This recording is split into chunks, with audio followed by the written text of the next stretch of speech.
नमस्कार प्रिय विद्यार्थियों। नवंबर 2017 का ये यूजीसी का सेकंड पेपर, उसका आज अंतिम भाग हम पढ़ रहे हैं। यानी इसमें पहले सेकंड पेपर में 50 प्रश्न हुआ करते थे, तो उसका ये आज अंतिम भाग है। तो इसको ध्यान से समझिए, और जो आपने पहले का वीडियोज़ वगैरह नहीं देखे तो उनको आप देख लीजिएगा। और चलिए प्रारंभ करते हैं। आज का जो पहला प्रश्न ये है कि ये सूचीबद्ध चल रहे हैं, आप दोनों में से आप पुट को मिलाना है। पहला है कि ये जो वासना हेतु, वासना का फल, जन्म, ये सब के सब ये पातंजल योग दर्शन सूत्र से संबंधित ये प्रश्न है, इस बात का ध्यान रखिए। और उसमें वासना का जो हेतु बताया गया है, वासना का हेतु जो है वह क्लेश और कर्म है। वासना का हेतु क्या है? क्लेश और कर्म। यदि आप पातंजल योग दर्शन सूत्र में 4 पाद हैं, सेकंड यानी साधन पाद का 12वां आप सूत्र देखेंगे, वहाँ आता है क्लेश मूल है कर्माशयो। क्लेश क्या है? मूल है कर्माशयो दृष्ट अदृष्ट जन्म वेदनीय। क्लेश को मूल माना गया है कर्मों का, इसलिए आशय मतलब वासना है ना। और ये जन्म जो है, दृष्ट जो दिखाई दे रहा है और अदृष्ट जो दिखाई नहीं दे रहा, आने वाला जो भी उसमें जन्म होगा, तो वो सब आप वासना का कारण ही है। तो यहाँ ध्यान रखना। दूसरा, वासना का जो फल है, वासना जब फलित क्या मिलता है, वही है अदृष्ट जन्म वेदनीय जो है, वो इसका फल है जन्म आयु भोग जो है। ये 13वां ही सूत्र आता है, सती मूले तद विपाको जाति आयुर्भोगा।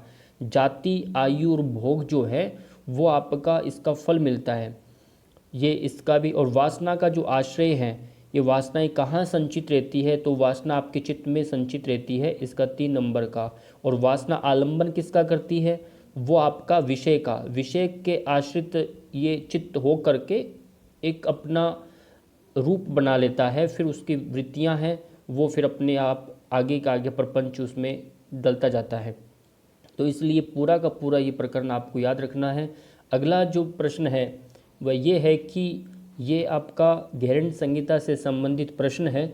यहाँ सीधा सीधा इन्होंने लिखा नहीं घेरंड संहिता, पर आपको ये सब बातें यदि आप पढ़कर रखेंगे तो आपको ये गैस लगेगा और फिर आप सही उत्तर में जा सकते हैं। घेरंड संहिता के अंदर प्रथमो अध्याय के अंदर, घेरंड संहिता जो घेरंड मुनि द्वारा रचित ग्रंथ है, उसमें सप्तांग योग है। और सप्तांग योग में जो पहला षटकर्म आता है ना, वो पहला प्रथम अध्याय में ही इसका वर्णन मिलता है। और प्रथम अध्याय में षटकर्म के बारे में चर्चा है, तो वहाँ पर बताया गया है कि जो धोती है, धोती को 4 प्रकार का बताया है, अंतर्धोतिर, दंत धोतिर, हृद धोतिर, मूल शोधनम।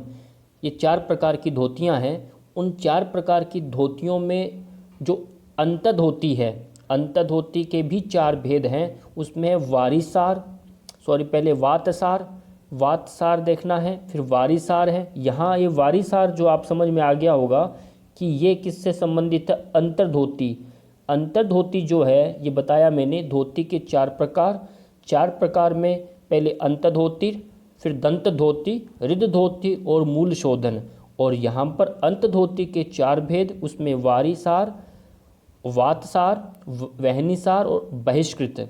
ये बात ध्यान रखना। वस्त्र धोती जो है, वस्त्र धोती ये किससे संबंधित? ये हृद धोती से संबंधित है। हृद धोती 3 प्रकार की होती है, दंड धोती, वमन धोती और वस्त्र धोती। इसलिए इसका ऑप्शन यानी हृद धोती को यहाँ स्पष्ट करना। नौली जो है, ये नौली आपके नाभि से संबंधित है, जठरग्नि से संबंधित है, तो इसका ऑप्शन ये। बस्ती जो बड़ी आंतों से संबंधित, ये स्पष्ट है बिल्कुल, ये मूल शोधन है। तो इस तरह से आपको चारों विकल्पों को सही से समझते हुए स्पष्ट करना है। अगला प्रश्न ये है कि आज का वह है चक्रों से संबंधित है। और चक्र आपको ध्यान रखना है, मुख्यतः मूलतः 6 चक्र हैं। 6 चक्रों में से एक 7वां चक्र यदि मान्य सहस्रार चक्र को लेते हैं, तो इस तरह से शरीर में चक्रों का कहाँ कहाँ संबंध है। अब यहाँ पर मूलाधार चक्र नहीं है, मूलाधार चक्र होता तो वो आपके गुदा मार्ग से संबंधित होता। अब यहाँ पर स्वादिष्ठान दूसरे नंबर का चक्र है। स्वादिष्ठान आपके जननांगों का मूल प्रदेश जो रहता है वहाँ से संबंधित है इसका। और मणिपुर चक्र जो है ये नाभि प्रदेश से भी बताया, जठराग्नि से होता है। और विशुद्धि, मणिपुर के बाद कौन सा चक्र आता है? वैसे देखें तो अनाहत चक्र आता है। अनाहत चक्र जो है वो आपके हृदय से संबंधित है। ये थोड़ा ऑप्शन भी इन्होंने सही नहीं लिखे हुए। अनाहत चक्र किससे है? हृदय प्रदेश से। या आपको विचलित करने के लिए प्रश्नों को ऐसे उल्ट पुल्ट इसके ऑप्शन दिए जाते हैं। और विशुद्धि चक्र जो आपके गले में कंठ में रहता है वो एक कंठ प्रदेश है विशुद्धि चक्र का। और आज्ञा चक्र आपके आँखों के भ्रूमध्य में इसका स्थान है। और सहस्रार चक्र आपके कपाल रंध्र यानी बिल्कुल मध्य शरीर के भाग जो होता है वहाँ इसका निवास होता है। इस तरह से आपको सब चक्रों के स्थान याद रहने चाहिए। अगला प्रश्न है वह ये है कि ये आपका है कि ये आयुर्वेद से संबंधित है और इसमें षड रस हैं। ये षड रसों के अनुसार आपको बताना है कि कौन सा रस किस दोष को, त्रिदोष जो होते हैं वात पित्त कफ, इन तीनों दोषों में से कौन कौन से रस इन तीनों दोषों को कम करता है, ये बताना है। मधुर रस की बात करें, मधुर रस जो है वो आपका वात और पित्त को घटाता है। मधुर रस किस किस को घटाता है? वात और पित्त को घटाता है, इस बात का ध्यान। अमल रस जो है, अमल जो रस है वह आपका वात को घटाता है। अमल रस किसको घटाता है? सिर्फ और सिर्फ वात संबंधित जो रोग होते हैं उनको घटाता है। और कटु रस जो है वह कफ को घटाता है, कड़वा, यानी यहाँ दिखाई नहीं दे रहा है, इसको ध्यान रखना है, कफ को घटाता है कटु रस। और कषाय जो रस है अगला, कषाय रस जो है पित्त और कफ दोनों को घटाने का कार्य करता है। ये थोड़ा आप जब इसको कन्वर्ट करते हैं पीडीएफ को इधर से तो वो थोड़ा डिस्टर्बेंस हो ही जाता है, पर आपको मैं जो बोल रहा हूँ कषाय रस लिखा है यहाँ पर और ऑप्शन 2 का यानी पित्त और कफ को घटाने वाला है। अब बचे 2 प्रकार के रस और हैं, उनको भी समझ लीजिए लगते हाथ। वो ये है लवण। लवण जो है, लवण आपका वात नाशक है, वात को कम करता है। और अगला है तिक्त। तिक्त रस जो है वह पित्त और कफ को कम करने वाला है। इस तरह से आप समझ के रखिए इनको। वात पित्त कफ, पहला वात, वात से संबंधित 80 प्रकार के रोग होते हैं और कफ से संबंधित 40 प्रकार की, सॉरी, पित्त से संबंधित 40 और कफ से संबंधित 20 प्रकार के रोग होते हैं, इनको भी याद रखिएगा। अगला प्रश्न ये है कि ये आसन है, आसनों को यहाँ पर स्पष्ट किया है कि आसन जो है किस स्थिति में किए जाते हैं ये आपको बताना है। पहले तो आसनों के नाम के साथ आपको पिक्चर स्पष्ट होने चाहिए। पवन मुक्तासन ध्यान रहता है कि हमें ये पीठ के बल लेटते हैं, कमर के बल लेटकर ये आसन करते हैं, इसको बोलते हैं पवन मुक्तासन, लेटकर हम करते हैं। पश्चिम उत्तानासन है, ये बैठ के हम करते हैं इसको पश्चिम उत्तानासन। और भुजंग आसन पेट के बल, क्यों सर्प जो पेट के बल लेट के सरक सरक के चलता है तो भुजंग बोलते हैं, वो बिल्कुल सही। और कटी चक्रासन खड़े होकर हम करते हैं। इस तरह से चारों ऑप्शनों को आपने याद रखना है। और भी आसनों के आप स्वयं कैटेगरी इसको बांट कर खड़े उठने बैठने वाले, इनको विभाजन करके याद करिए। और जो गैरंट संहिता में और हठ योग प्रदीपिका में 32-15 जो आसनों का क्रम बताए गए हैं उनको क्रमों को भी याद रखिएगा। अगला जो है प्रश्न, आयाम शब्द का क्या शब्द अर्थ है? आयाम जो शब्दार्थ की हम बात करें सीधा सीधी तो इसको हम लंबाई के अर्थ में यानी विस्तार के अर्थ में और अधिकतम जो सीमा है और नियंत्रण यानी शासन अर्थ में हम लेते हैं इसको। देखें, आपने सुना है प्राणायाम, प्राण का आयाम, यहाँ आयाम शब्द जो है प्राण का आयाम का संधि विच्छेद है यहाँ पर। और प्राणों का जो विस्तार है, प्राणों की जो आवागमन की लंबाई होती है उसका एक रेशो रहता है, उसकी जो समय अवधि आने जाने का, उसको विस्तार देना है, उस पर नियंत्रण करना है, उस पर शासन करना है। इसलिए इस शब्द में इन चारों में अर्थ है नियमन। नियमन का ही अर्थ होता है कि नियंत्रण करना, शासन करना। आयाम का अर्थ होता है विस्तार देना, उसको और लंबा करना, अधिकतम सीमा बढ़ानी, लंबाई। तो इस तरह से आप अर्थ इनको समझ के याद रखना है। अगला प्रश्न है कि प्राणायाम के अभ्यास से की सलाह दी जाती है ना।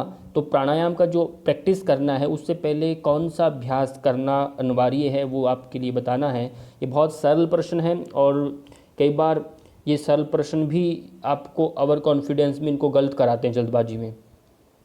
पहला देखना है षटकर्म से पहले प्राणायाम करना है क्या नहीं करना। षटकर्म तो सबसे पहले आप करते हैं, उसके बाद प्राणायाम की बात की। आसन से सिद्धि से पूर्व करना है क्या नहीं, आसन का भी नहीं ऑप्शन है। आसन की सिद्धि, आसन सिद्धि के बाद, ये जो ऑप्शन है बिल्कुल सही है क्योंकि आसन के बाद प्राणायाम आता है, इसलिए आसन सिद्धि जब हो जाएंगे तब भी ही प्राणायाम करना है और प्रत्याहार उसके बाद करना है, इसलिए ये ऑप्शन सही नहीं है। इसमें ऑप्शन 3 नंबर का बिल्कुल सही उत्तर है। अगला जो प्रश्न है इसमें प्राणायाम का चतुर्थ प्रकार क्या है। पातंजल योग दर्शन सूत्र के अंदर 4 प्रकार के प्राणायाम, मुख्यतः 3 हैं, जिसके अंदर आपका बाह्य आभ्यंतर और स्तंभ वृत्ति, देश काल संख्या भी परिदृष्टो दीर्घ सूक्ष्म, ऐसा कहा।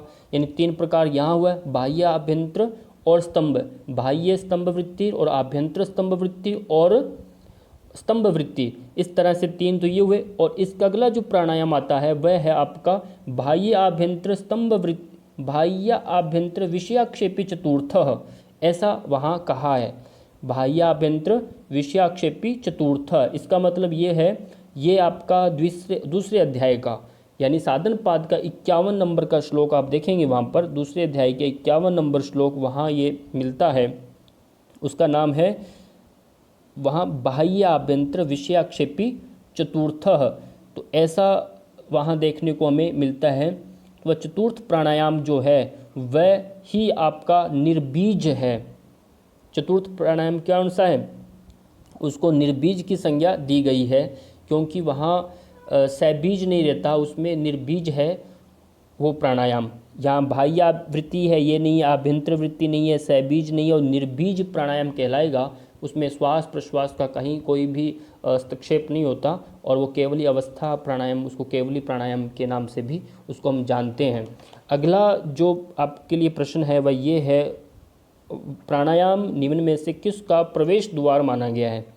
प्रवेश द्वार की बात करें तो प्राणायाम के बाद अष्टांग योग पहले आप क्रम से याद रखिए, पहला है यम नियम, ये आपका पहला, फिर आसन, फिर प्राणायाम, फिर प्रत्याहार, धारणा, ध्यान, समाधि, ठीक है ना। प्राणायाम को प्रवेश द्वार की बात करते हैं तो वो आता है धारणा, धारणा का ही प्रवेश द्वार है। वहाँ आप देखते हैं साधन पाद के 53 नंबर श्लोक में, सूत्र में, धारणा सूचे योग्यता मनसा है, धारणा ही मन की योग्यता है।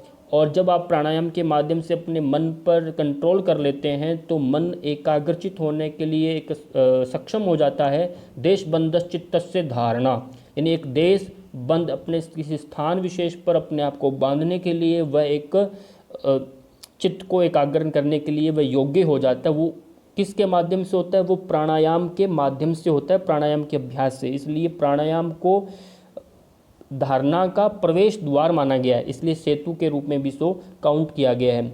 आज का अंतिम प्रश्न वह ये है, अष्टांग योग का चतुर्थ चरण कौन सा है। ये बहुत सिंपल है, पहले आसन है, फिर दूसरा पहले यम नियम, फिर आसन, फिर चौथा है प्राणायाम।